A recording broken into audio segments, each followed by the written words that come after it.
जीतन राम मांझी की हम पार्टी ने साफ तौर पर अल्टीमेटम दिया था कि बीजेपी इस तरह के नेताओं को बयान देने से रोके, नहीं तो अंजाम बुरा होगा। आपको पता होगा बीजेपी प्रदेश कार्य समिति के सदस्य गजेंद्र झा, जो अंतर्राष्ट्रीय हिंदू महासभा के राष्ट्रीय अध्यक्ष हैं, उन्होंने एक विवादित बयान दिया था और उस बयान के बाद अब बीजेपी ने एक बड़ी कार्रवाई की है और एक जो तस्वीर है वो अब स्क्रीनशॉट तेजी से शेयर हो रहा है। आप स्क्रीन पे देख सकते हैं जहां साफ तौर पे लिखा हुआ है कि गजेंद्र झा के बयान से बीजेपी आहत हुई है और उनको पार्टी से निष्कासित किया जाता है। इसके बाद 15 दिनों के अंदर स्पष्टीकरण भी देने को कहा गया है। तो साफ तौर पर गजेंद्र झा को लेकर यह खबर है कि बीजेपी ने उनको पार्टी से निष्कासित कर दिया है। तो साफ तौर पे कहीं ना कहीं हम पार्टी के दबाव का असर दिखा है बीजेपी पर, जबकि बीजेपी को इस बात का अंदाजा है कि सवर्ण बीजेपी का परंपरागत वोटर रहा है और कहीं ना कहीं इससे ब्राह्मण समेत सवर्णों में नाराजगी हो सकती है। उसके बाद भी गजेंद्र झा को निष्कासित किया गया है। इस तरीके के दावे के साथ जो है स्क्रीनशॉट वायरल किए जा रहे हैं। कोविड के दूसरी लहर में आरटीपीसीआर टेस्ट जो है तो लिए हो, लेने के बाद जो है तो 2 दिन के बाद रिजल्ट जो है तो इमीडिएट वो हमको एग्जाम कराए।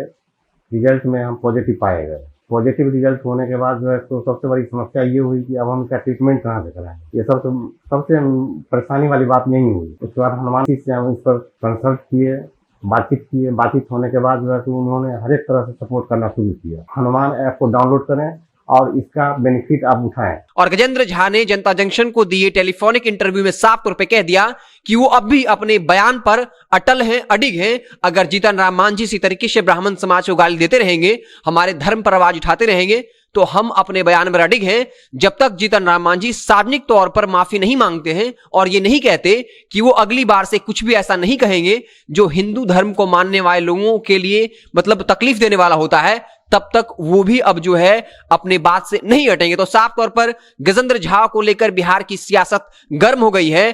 स्वाभाविक तौर पर बीजेपी को कहीं ना कहीं जीतन राम मांझी का डर सता रहा है, क्योंकि जिस तरीके से आक्रामक तरीके से हम पार्टी के राष्ट्रीय प्रवक्ता दानिश रिजवान ने साफ तौर पे कह दिया था, किसी ने मां का दूध नहीं पिया है कि जीतन राम मांझी का जिह्वा कटवा ले या काट दे। आपको बता दें कि गजेंद्र झा ने साफ तौर पे जीतन राम मांझी को धमकी देते हुए कहा था कि उन्हें भागने के लिए हिंदुस्तान की सरजमी कम पड़ जाएगी और साफ तौर पे यह कहा था कि जो भी ब्राह्मण का लड़का उनका जीवा काट कर लाएगा उसे 11 लाख का इनाम दिया जाएगा। और एक और विवादित बयान दिया था और कहा था जीतन राम मांझी की हैसियत 11% की भी नहीं है, जिसके बाद बिहार की सियासत गर्मा गई। हालांकि जीतन राम मांझी ने इसको लेकर माफी मांग ली है और यह कहा कि उनका वो स्लिप ऑफ टंग था, उन्हें ब्राह्मण से दिक्कत नहीं है, ब्राह्मणवाद से दिक्कत है, क्योंकि ब्राह्मणवाद दलितों को अपमानित करता है, उन्हें नीचा निगाह से देखता है और वो इसके खिलाफ अपनी आवाज बुलंद करते रहेंगे। तो साफ तौर पे अब कहीं ना कहीं जीतन राम मांझी से ऐसा लगता है बीजेपी डर गई है। एनडीए में अगर जीतन राम मांझी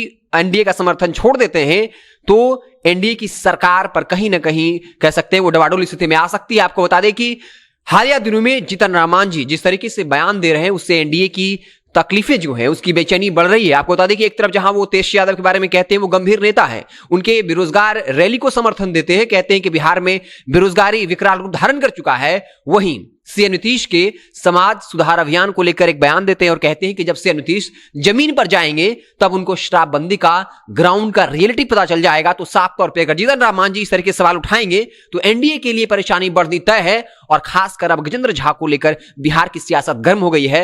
गजेंद्र झा ने यहां तक कि बीजेपी के खिलाफ मोर्चा खोल दिया है और साफ तौर पर कह दिया है कि अब बीजेपी को फैसला करना है कि वो ब्राह्मण और सवर्ण समाज के साथ है या नहीं। अगर कोई नेता आकर सवर्णों को, ब्राह्मण को, हिंदू धर्म को गाली देता है और उसके बाद मेरे जैसे अगर इंसान को पार्टी से बाहर किया जाता है तो देखने वाली बात होगी कि सवर्ण समाज हमारे साथ आता है या नहीं। लेकिन वो अपने बयान पर अटल और अडिग हैं और वो कह रहे हैं कि हम अपने बयान से पीछे नहीं हटेंगे जब तक जीतन राम मांझी सार्वजनिक मंच से ये नहीं कहते कि अब वो सवर्णों के खिलाफ इस तरीके से अपमानजनक शब्द का इस्तेमाल नहीं करेंगे। तो इसको लेकर बिहार की सियासत गर्म है और इससे बीजेपी को करेंगे घाटा हो सकता है। जो ब्राह्मण समाज है वो बीजेपी के खिलाफ जा सकता है, लेकिन फिर भी बीजेपी की का दबाव आप समझ सकते हैं, उसकी परेशानी समझ सकते हैं कि बाकायदा एक पत्र जो है वो जारी कर दिया गया है जहां ये साफ तौर पर कहा गया है कि गजेंद्र झा के बयान से पार्टी आहत हुई है, उन पर कार्रवाई, उन्हें पार्टी से निष्कासित किया जाता है और साथ ही 15 दिनों के अंदर स्पष्टीकरण देने की मांग की है। लेकिन गजेंद्र झा भी जो है अपने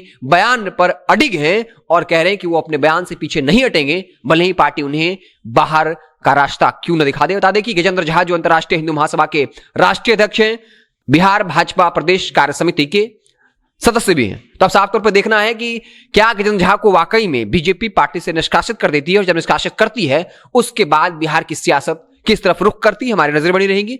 जो तमाम पॉलिटिकल डेवलपमेंट्स होंगे, तमाम सियासी बयानबाजियां होंगी, हम उसे आपको लगातार इत्तला करते रहेंगे। आप देखते रहें जनता जंक्शन। बहुत बहुत धन्यवाद।